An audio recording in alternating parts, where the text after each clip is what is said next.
What's up, guys? Derby Welder here, coming at you with another video. So today, as you can see, I'm working on this device that they call the Raptor. It is a forest destroying monster, and it has some tooth shanks that are torn up. The mechanic came out and marked them, and I'm going to be replacing them today. And this thing's a lot bigger than it looks, I'll tell you that right now. Noah let me borrow his air pack because there's a lot of gouging to do. I had to run a bunch of 1/4-inch carbons to gouge these things out. The welds are massive, and you can't oxyacetylene cut them off because they have a nice layer of hard facing on them. So you're stuck using plasma, which would take forever, or running some big fat carbons, which is what I wound up going for. I'm using the K3000 torch. Now the air pack I'm borrowing from Noah's air pack, the air compressor part does not work. So I'm having to use the wheelbarrow air compressor on my truck. And it put out enough air. It's keeping up, as you can see right there. That little Harbor Freight wheelbarrow is putting out enough power to keep up with the air pack. Running somewhere 300 plus amps. I just really don't know exactly. I just kind of set it where it ran good and just started gouging. And the 1/4-inch carbons make this really fast. I pretty much planned being out there all day to cut out 6 teeth, and it only took me 3 hours to cut the 6 teeth out. So those carbon arc gouging with big carbons definitely makes a world of difference.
Now that everything's gouged off, I tacked in place the new tooth shanks. You can see here I'm preheating them to about 350. It's very critical because of how big these things are. Gotta preheat it, even using dual shield here, as you can see.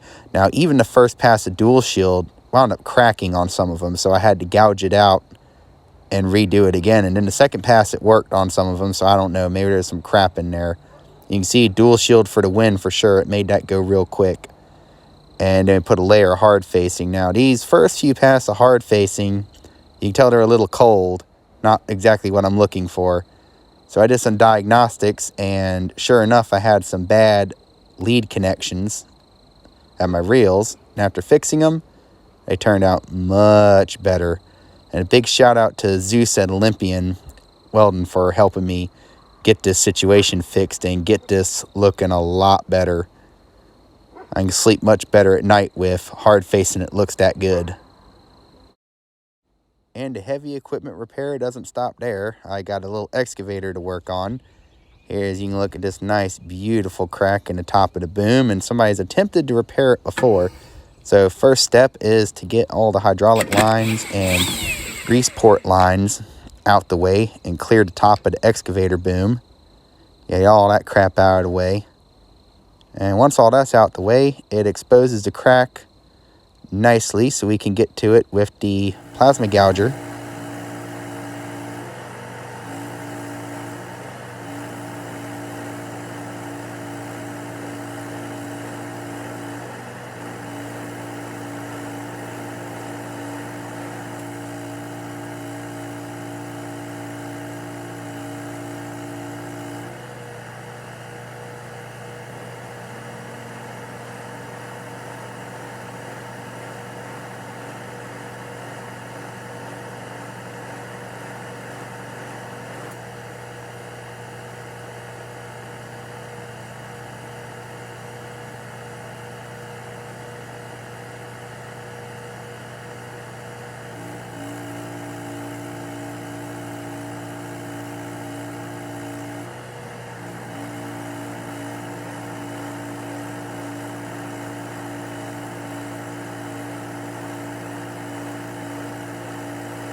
The plasma is a little slow going compared to carbon arc gouging, but I don't like doing it off my Bobcat unless I have to.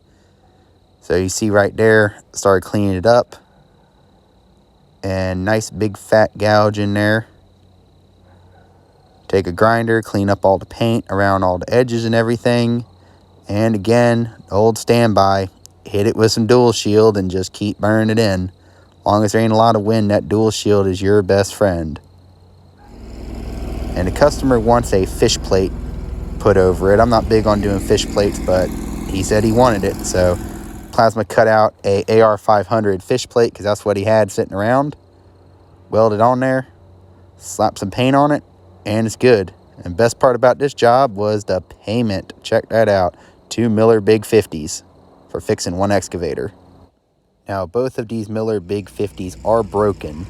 The motors were seized, however, I was able to get one of them free. So that's going to be my summer project, is getting the Miller Big 50s running again. And I do apologize, I've not been posting as many videos as I normally do, but it's starting to feel like I'm the only welder here in Raleigh. I've been taking on so much work, I just haven't had time to sit down and make videos like I used to. So hopefully this right here will give you some ideas and kind of show y'all what I've been doing recently. Thank you guys for watching, and y'all have a good day.